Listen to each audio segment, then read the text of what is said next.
اعوذ باللہ من الشیطان الرجیم بسم اللہ الرحمن الرحیم۔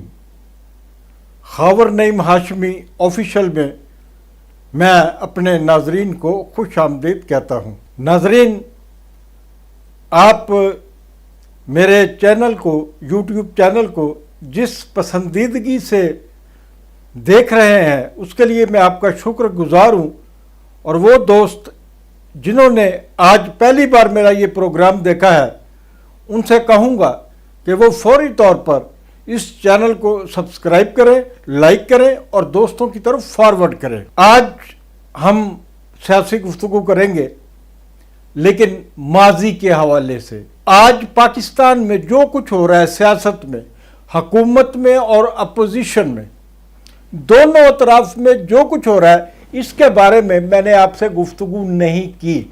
اس کی وجہ یہ ہے کہ میں ان صحافیوں میں شامل نہیں ہوں جو اخبارات کی سرخیاں پڑھ کر یا ٹیلی ویژن کے پروگرامز دیکھ کر یا ٹیلی ویژن کی نیوز چینلز کی خبریں دیکھ کر آراء قائم کرتے ہیں اور سیاستدانوں کے بیانات کی روشنی میں وہ اپنی رائے جو ہے وہ پیش کرتے ہیں۔ میں یقینی طور پر اس پر بلیو نہیں کرتا۔ میں سمجھتا ہوں کہ اگر کسی صحافی نے پاکستان کے عوام کو کوئی آگہی دینی ہے تو اس میں اس کی ذاتی رائے اور مشاہدہ موجود ہونا چاہیے۔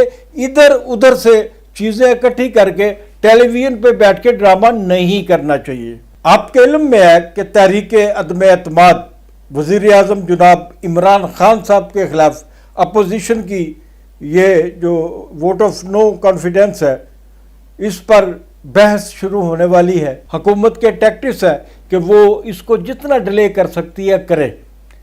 آپ سپیکر کا رویہ بھی دیکھ رہے ہیں، آپ حکومت کا رویہ بھی دیکھ رہے ہیں، آپ وزیر اعظم عمران خان کا رویہ بھی دیکھ رہے ہیں، آپ اپوزیشن جماعتوں کے رویے بھی دیکھ رہے ہیں۔ یہ ساری چیزیں جو ہے وہ انسان کو نفسیاتی طور پر بہت متاثر کرتی ہیں۔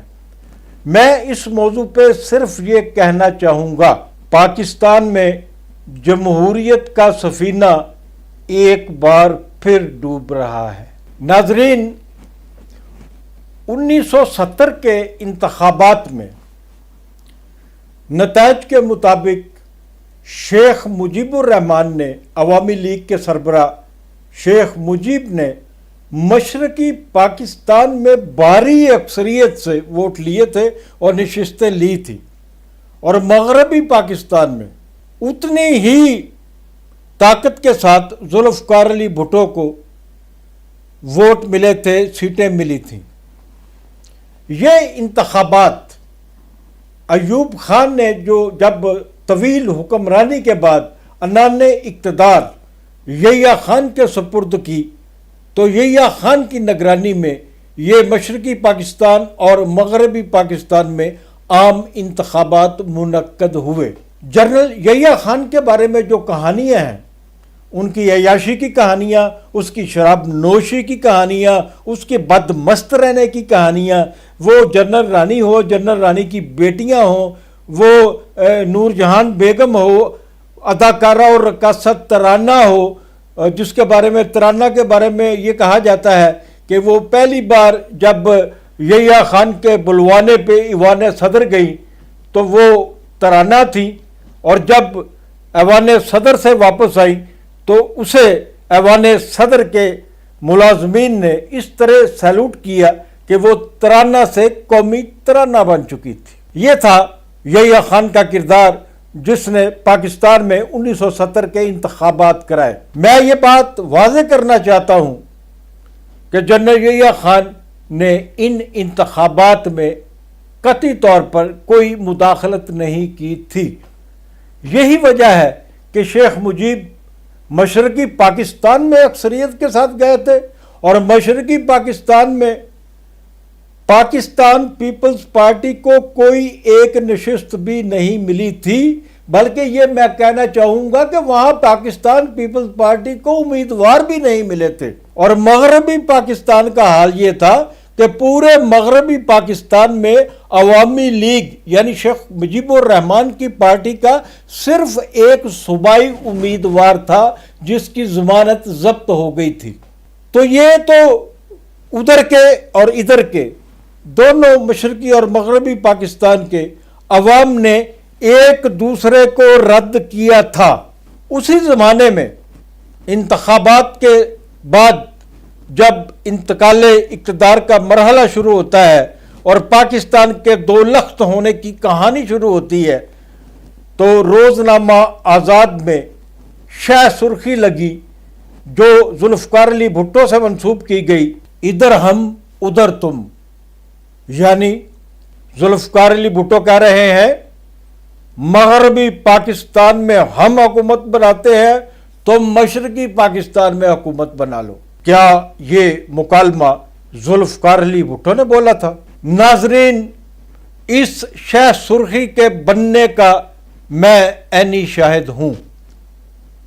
یہ سرخی روزنامہ آزاد میں لگائی گئی تھی اور اس سرخی کے موجد تھے میرے استاد محترم مرحوم عباس عطر شاہ صاحب. روزنامہ آزاد کا ایک نہیں 3 ایڈیٹر تھے، حمید اختر صاحب، عبداللہ ملک صاحب اور آئی اے رحمان صاحب. اور ایڈیٹر کی جگہ لکھا جاتا تھا مجلس ادارت اور وہ ان تینوں کا نام اخبار میں چھپتا تھا. اس اخبار کے نیوز ایڈیٹر تھے ہمارے استاد محترم میرے انتہائی محسن جناب عباس عطر صاحب. ایک دن میں دفتر میں تھا جب یہ تمام لوگ ایک جگہ شامل تھے اور ان لوگوں میں جناب نثار عثمانی صاحب بھی موجود تھے. نثار عثمانی صاحب جو پاکستان کے انتہائی سینئر جرنلسٹوں میں شامل ہوتے تھے، بے باک دبنگ لڑنے والے، جرت والے. نثار عثمانی صاحب کا گھر آزاد اخبار کے ساتھ ہی ملحق تھا، ایک چھوٹی سی پہاڑی پہ ان کا گھر بنا ہوا تھا. اور اس میٹنگ میں جناب منہاج برنا صاحب بھی تھے. یہ تمام دانشور جمع تھے کہ اچانک عبداللہ ملک صاحب ذوالفقار علی بھٹو کی تقریر لاہور میں سن کر آئے. عبداللہ ملک نے کہا کہ بھٹو صاحب نے یہ مکالمے بولے ہیں. اس پر نثار عثمانی صاحب نے لقمہ دیا کہ اٹ مینس، اس کا مطلب ہے کہ بھٹو کہہ رہا ہے ادھر ہم ادھر تم. یہ مکالمہ ناظرین ذوالفقار علی بھٹو نے نہیں بولا تھا. جب نثار عثمانی صاحب نے کہا اس کا مطلب تو یہ ہوا کہ ادھر ہم ادھر تم، تو سید عباس عطر صاحب ایک دم اس مجلس سے کھسک کر دفتر میں آتے ہیں.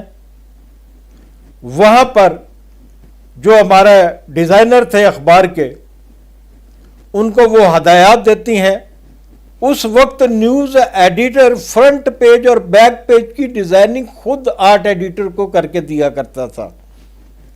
اور آرٹ ایڈیٹر بھی عام لوگ نہیں ہوتے تھے، بہت بڑے فنکار ہوتے تھے، کیونکہ اس زمانے میں کس اخبار کی کیا لے آؤٹ ہے اور کس اخبار نے کیا سرخی جمائی ہے، یہ بہت اہمیت کا عمل ہوا تھا.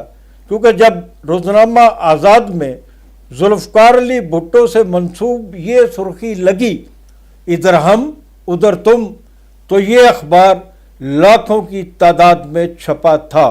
کیونکہ پاکستان میں بھٹو کے چاہنے والے تو بہت تھے، لیکن مخالفین کی جو تعداد تھی چاہنے والوں سے 3 گنا زیادہ تھی. مشرقی پاکستان میں ہندوستان کی فوجیں داخل ہو چکی تھی اور ہندوستانی افواج وہاں پر خواتین کا ریپ بھی کر رہی تھی. پتہ نہیں کتنے لاکھ خواتین کو پریگننٹ کیا گیا تھا اور الزام جو ہے وہ مغربی پاکستان پر لگا تھا. میں نے بہت گہرائی میں جا کر ان چیزوں کو دیکھا اور پھر میں نے جب مشرقی پاکستان بنگلہ دیش بن گیا تو اس کے بعد میں نے شیخ مجیب الرحمان کی عوامی جلسوں میں تقریریں سنی۔ شیخ مجیب الرحمان مشرقی پاکستان کے عوام سے کہہ رہے تھے کہ بنگلہ دیش کا وجود ہمارا سال ہا سال کے خوابوں کی تعبیر ہے۔ تو میں یہ سمجھتا ہوں کہ ذوالفقار علی بھٹو کو پاکستان توڑنے کا مورد الزام نہیں ٹھہرایا جا سکتا۔ شیخ مجیب اور یحییٰ خان یہ دو بڑے مجرم تھے، اور ذوالفقار علی بھٹو کا کتنا جرم تھا۔ ذوالفقار علی بھٹو نے شیخ مجیب الرحمان کی مشرقی پاکستان میں زیادہ اکثریت ہونے کے باوجود شیخ مجیب الرحمان کو وزیر اعظم کیوں تسلیم نہ کیا؟ اسی بات کے پیش نظر ہم کہہ سکتے ہیں کہ پاکستان توڑنے میں ذوالفقار علی بھٹو بھی ایک کردار تھے۔ بہت شکریہ آپ کا۔ میں جاتے جاتے پھر کہوں گا، خاور نعیم ہاشمی آفیشیل کو سبسکرائب کریں، اس کو لائک کریں، اور دوستوں کو اور اپنے گروپس میں اس کو فارورڈ کریں۔ بہت شکریہ۔